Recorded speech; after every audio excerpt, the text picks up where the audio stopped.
لكم ان شاء الله كامل تكونوا بخير وصحتكم بخير. جيتكم اليوم بوصفه بنيون، وصفه اقتصاديه بزاف بنينه محبوبه الجماهير. هذه الوصفه نقول لك ديري لها حفظ وجربيها لهم دوكا في العيد، يعني بحوايج بقاو لك من حوايج الكاطو تقدري تحضريها تجيك بنينه تهبل. درتها لكم بواحد الطريقه البنات تجي طريه وتجي فيها واحد القرمشه ما تتشبعش، يعني البنيون على بالي كامل تشتيوه. وصفه من زمان، يعني وصفه اقتصاديه سهله وايضا سريعه. واش راح نحتاجوا فيها لهنا البنات؟ راح نحضرها لهنا بالكاطو هذا. اي نوع تاع كاطو كان متوفر عندك في المنزل تقدري تخدمي به. هذا اللي يتباع ب10,000، يعني فيه 3 علب ب10,000. انا درت منه، درت لهنا علبه، وكانت هذيك العلبه الاخرى كيما شفتوني بقات فيها حبات برك زيت حطيتها. يعني انا لهنا الكاطو جاني كي رحيتو كملت البنات جاني كاس ونص تاع كاطو. يعني مانيش حنكثر بزاف، غندير كميه قليله. اذا حابه يعني تكثر الكميه زيدي برك في الكاطو باه يجيك بنين.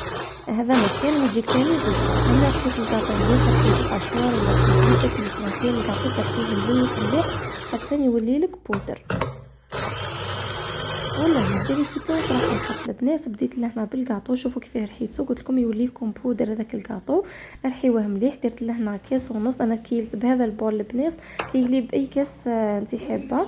المهم كيلي بنفس المقادير اللي درتهم انا. هنا درت حلوه الترك اللي لازم، مادام قلنا البنيون لازم يجي فيه حلوه الترك باه يجي بنين ويجي ثاني مليح. عندي حلوه الترك انا استعملت هذه الزرقاء البنات، هاي كيفاه تجيني صورتها لكم باه تهزوا عليها فكره. زيت لهنا ثاني مغرفه كبيره كاكاو يكون بني، ما يكونش لك حلا داك ما يطلقش المروره البنات.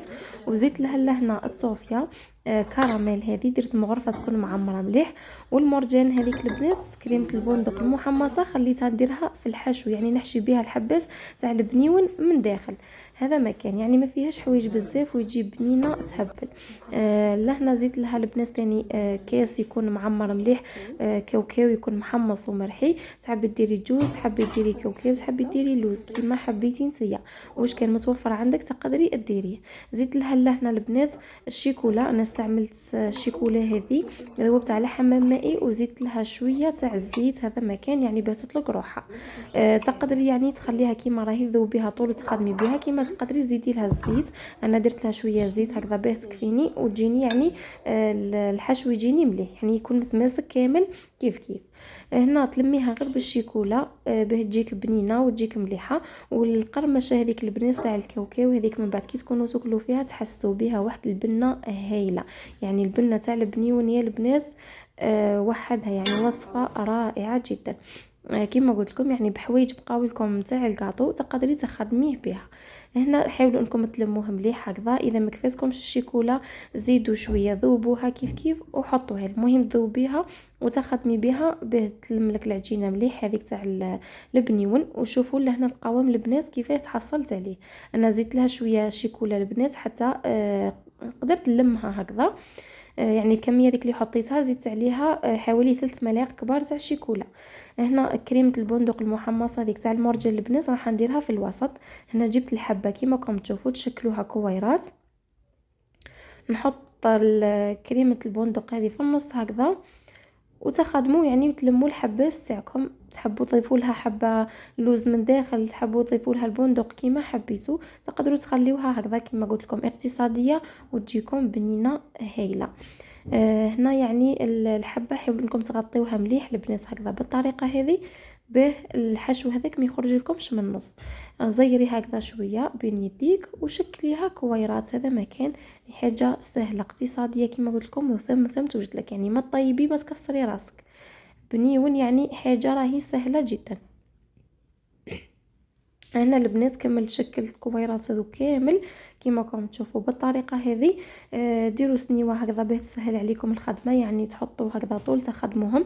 بس من بعد راح نحطوهم في المجمد شويه ولا في الفريجدير حتى يبردوا شوي، ومن بعد باه نبدا نقلاصي فيهم باه تجيكم الخدمه نظيفه وتجيكم ثاني الحبه سهله تهزوها. بس دوكا هكذا راهي البنات مازالت شغل تحسوا بها شويه دافيه، بس الشيكولا كانت مقبل على حمام مائي يعني تلقاوها شويه دافيه. مع انكم ديروا هكذا بين يديكم تما راح تكون شويه الحبه طالقه روحها. على هذا راح نحطوهم شويه في الكونجيلاتور يتجمدوا واحد ربع ساعه باه نبداو نقلاصيو فيهم.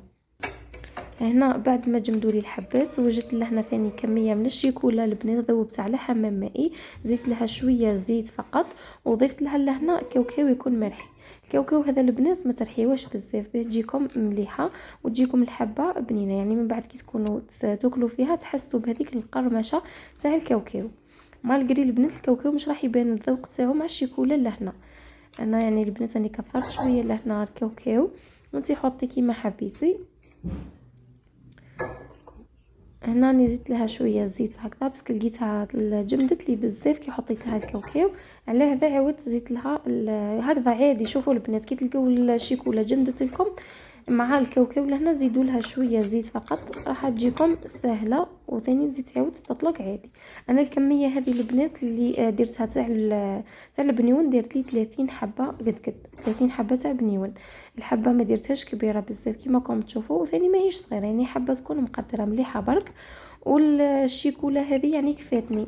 درت شيكولا تاع الفيجيكاوا، هي تباع البنات تاع 500 غرام، تباع بالطرف، تباع 500 كامل في بعضها. انا نحيت منها الطرف برك وذوبته مع الكاوكاو، جاتني يعني قد يعني غلفت لي 30 حبه.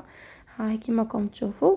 ولا هنا البنات ديروا ورق الطهي كيما راكم تشوفوا حطيتوه في السنيوه، ثم تجمد لكم الشيكولا فيه، وثاني الحباس ما يهزولكمش الشيكولا وما تسيح لكمش الشيكولا بزاف. يعني دوك تشوفوا من بعد كي نهزهم الحباس يقعدوا لي كيما راهم.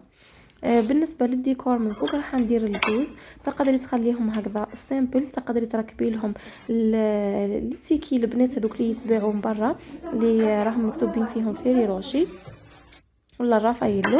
كاين بزاف انواع تحبي ديريهم نتيا من فوق للديكور. انا ديكوريتهم هكذا بالجوز مادام كان متوفر عندي في المنزل. وهذه هي النتيجه البنات، خليتهم يعني هنا غير نشفوا برك، ما خليتهم لا جمدوا لا والو، يعني من الشيكولا طول خليتهم نشفوا واحد 5 دقائق، وهزيت قسمت لكم حبه باش تشوفوها كيفاه جات من داخل. جات هايله. وكريمه البندق هذيك البنات كيما راكم تشوفوا فيها راهي في الوسط. وهذه هي وصفتنا لنهار اليوم، وصفة بنيون سهلة وسريعة، إن شاء الله تعجبكم. جميل الفيديو وإلى اللقاء.